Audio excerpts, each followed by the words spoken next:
Rumors travel at the speed of light in modern celebrity culture, often leaving truth struggling to catch up. Few stories illustrate this better than the unexpected online narrative connecting Ashton Kutcher with Sean "Diddy" Combs. Though no verified wrongdoing links the two men, old footage, resurfaced photos, and the internet's hunger for drama created a storm of speculation. This documentary explores how simple proximity became headline material, and why Ashton and his family quietly considered leaving the United States. The early 2000s entertainment scene was a shifting galaxy of personalities, events, and overlapping social circles. Ashton Kutcher, rising quickly through Hollywood on the strength of his charm and comedic talent, found himself attending award shows, charity events, and various industry gatherings. At the same time, Sean "Diddy" Combs dominated music culture and nightlife, naturally creating occasional intersections of celebrity paths. Hard to believe a single photo can spark a whole rumor, right? Most of these interactions were routine moments. Brief greetings, shared red carpets, or appearances at the same parties attended by dozens of stars. Yet in recent years, online content creators took these old clips and reframed them with dramatic tone, eerie music, and suggestive editing. Videos turned coincidence into implication, and implication into narrative. Amazing how 3 seconds of footage can rewrite a story, isn't it? In truth, Ashton and Diddy were never close collaborators. They simply lived in the same Hollywood ecosystem during a time when the entertainment world was far smaller and more interconnected. But when allegations against Diddy resurfaced, internet sleuths began mapping out celebrity connections, as if constructing a digital conspiracy board. Anyone who once appeared near him was suddenly pulled into public conversation. Funny how the internet connects people before checking facts, isn't it? Ironically, Ashton's public persona could not have been more different. His work with Thorn, the nonprofit he co-founded to combat online exploitation, placed him at the forefront of advocacy and technological protection. Yet the internet rarely respects the full picture. In digital spaces, nuance shrinks while speculation grows. People began drawing lines between names simply because they existed on the same event list decades ago. Strange how helping others can still get twisted online, don't you think? During this period, Ashton and Mila Kunis were already grappling with the harsh realities of raising children in constant public view. They had often spoken about the pressures of modern fame, the lack of privacy, the way every decision is recorded, dissected, archived. As social media grew more aggressive, their desire for a quieter life became more serious. Wouldn't you want to disappear for peace too? As old footage resurfaced, Ashton watched moments from his past become reinterpreted through modern lenses. A clip recorded years earlier could suddenly suggest something entirely unintended, and in an era where silence gets misread as secretiveness, even choosing not to respond to rumors fed more rumors. Wild how silence is treated like guilt these days, right? Mila faced similar challenges. Interviews in which she spoke about motherhood or privacy were reframed into claims that the couple was hiding bigger plans. Reports soon circulated that Ashton and Mila were exploring properties abroad. While the truth was simple, they wanted a healthier environment for their children. The public spun the idea into dramatic storylines. Strange how a family move becomes headline drama, isn't it? Their interest in relocating abroad grew slowly but steadily. Friends later noted that the couple longed for a place where people didn't view celebrities as walking news alerts. They imagined their kids going to school without paparazzi, without constant commentary, without the pressure of being public children. Who wouldn't want a life where nobody points a camera at your kids? But instead of viewing their decision as a desire for normalcy, some online theorists connected it to celebrity scandals. Despite there being no verified ties, Ashton's name was dragged into digital webs simply because he existed in the same era as certain headline makers. Creators cut together clips, producing eerie montages that suggested connections where none existed. Crazy how editing alone can invent an entire story, isn't it? Friends close to Ashton described his growing frustration with the nature of modern celebrity. Unlike earlier decades, fame in today's world is permanent and searchable. Every interview, every cameo, every mistake or moment of growth lives online forever. Even when celebrities evolve, the internet forever preserves their past selves. Imagine your entire life being replayed forever. How exhausting would that be? As the digital rumor cycle intensified, Ashton became more private. He appeared less frequently on talk shows, avoided unnecessary public appearances, and invested time in tech projects and family life. But instead of reducing speculation, this retreat actually increased it. In the digital age, absence often sparks theories rather than tranquility. Funny how disappearing makes people talk even more, isn't it? While all of this unfolded, Diddy's ongoing controversies became fertile ground for content creators seeking clicks. Many fans didn't distinguish between real evidence and clever editing. Old images of Ashton and Diddy at the same public event were treated as clues, even though these moments held no deeper significance. Unbelievable how a background photo can become proof, isn't it? Meanwhile, Ashton and Mila quietly researched locations abroad. European cities offered cultural richness without constant surveillance. More rural regions in South America offered peace and anonymity. They wanted a home where life wasn't a spectacle but a simple human journey. Wouldn't you move too if peace was just a plane ride away? As headlines twisted their intentions, the couple remained focused on their family. They weren't running from scandals or secret stories. They were seeking an environment where their children could flourish without external pressure.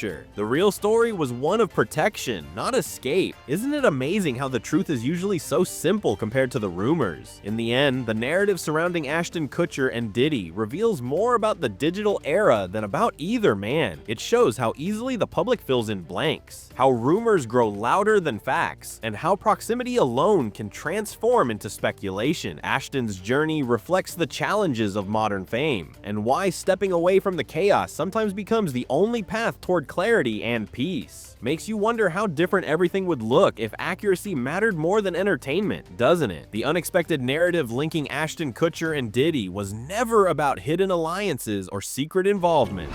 Listen, I'm under his skin. I've already won. Diddy party stories, they're our favorite genre of anecdote, if you really? have one, yeah.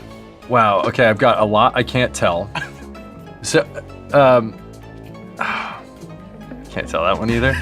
I mean, I'm like actually cycling through them. There was one moment, so it's not really a party story, but our relationship was really bizarre.